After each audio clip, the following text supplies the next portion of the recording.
The secret to always being motivated. Edward Deci and Richard Ryan are two psychology professors who in the later years of the 20th century developed the self-determination theory. Their aim was to try and determine what drives human beings into action. Their results and subsequent research proved insightful, and today we'll break down the theory to discover this secret. The video title is promising.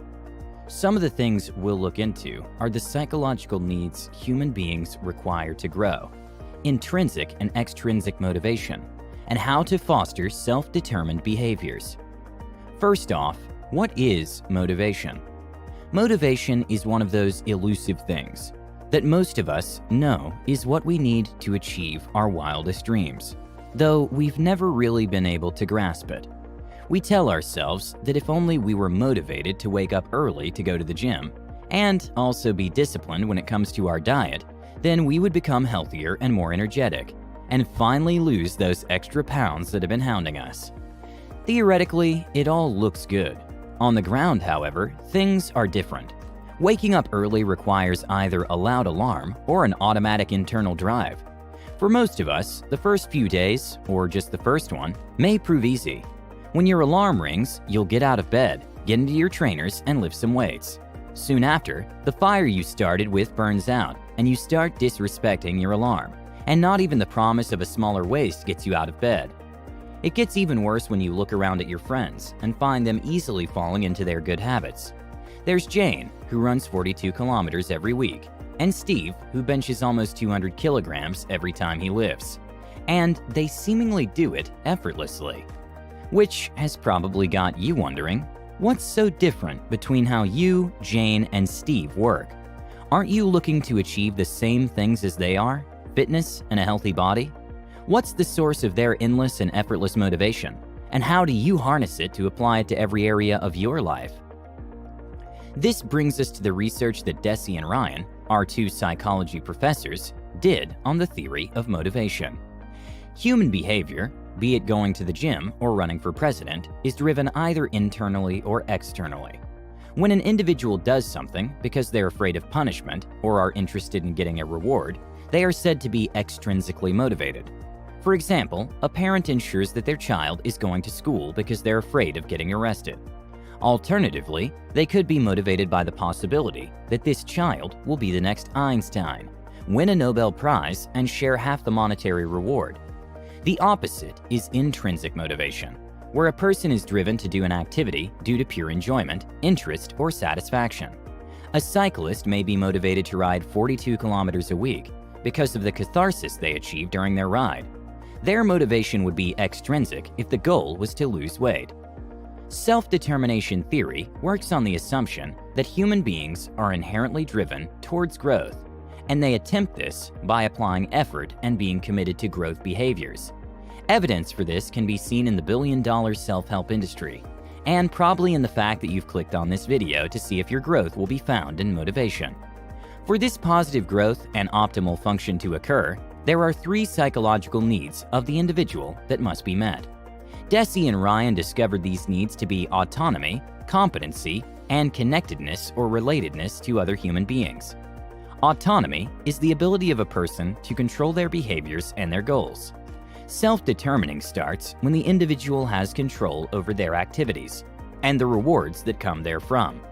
A deadline dictates control on when someone is supposed to complete a particular task or activity.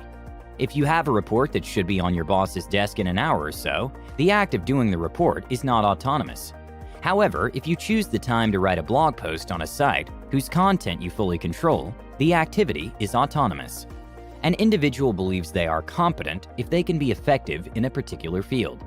Competency is not just about having the skills to complete a task.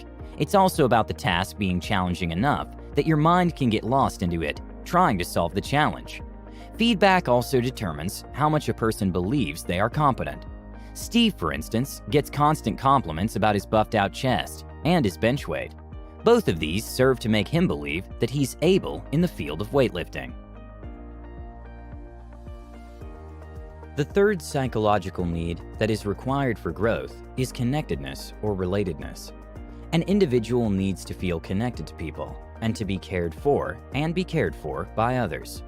Now, when these three needs are met, behaviors are said to be self-determined. This is pure intrinsic motivation, and the person is driven to act because of interest, enjoyment of the task, and inherent satisfaction. At this point, one of you viewers may be thinking, this practical wisdom guy makes sense. And I do indeed have a motivation problem when it comes to my work. I procrastinate until my deadline looms close. Then, when I imagine the fury on my supervisor's face if I'm late, I'm spurred into action. This is extrinsic motivation. So I feel like this theory is not for me, seeing as it focuses mostly on intrinsic motivators. One of the assumptions and findings of this theory is that there's a negative relationship between external rewards and internal motivation. When there's an increase in the punishments and rewards from a behavior, a person is less driven to perform the task voluntarily. Their performance is instead inspired by the reward rather than by an internal drive.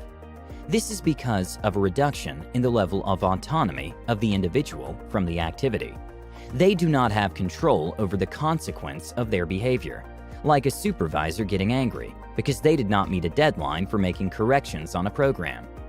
In such a case, self-determination of the behavior can be fostered by strengthening the other two psychological needs, particularly competence. When you work on improving your skills, and this reflects in your work, chances are that your supervisor will notice. When they do, they may compliment you on your work, or even award you a promotion or a bonus. This makes you feel good, the fact that your skills are paying off. And the next time you sit to work, you'll be motivated to feel competent. This increases your intrinsic motivation for the work, even though the reward is external. In summary, what can you do to ensure that you get and stay motivated when developing good habits and doing your everyday activities? 1. Foster your social relationships.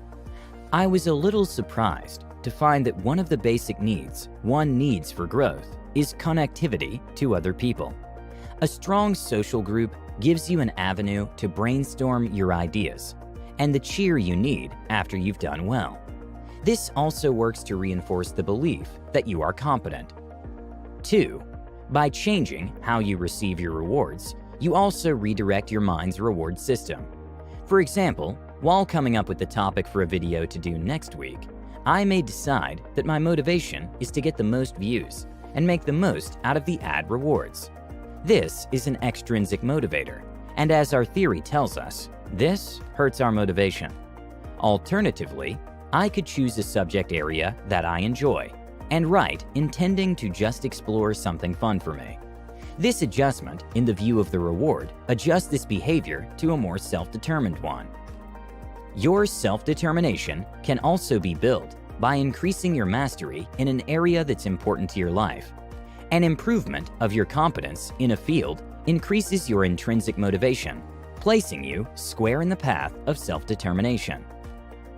By taking responsibility for your actions, whether they result in positive or negative consequences, where there's a failure, accept responsibility and find a way to course correct. I hope this video has helped you figure out how to live a more self-determined life. If you enjoyed it, hit the like button and subscribe if you're new to the channel. Also, hit the bell icon so you receive an update every time we upload a new video. With all that said, have a great day, you guys, and I'll see you in the next one. And remember, stay intrinsically motivated, guys.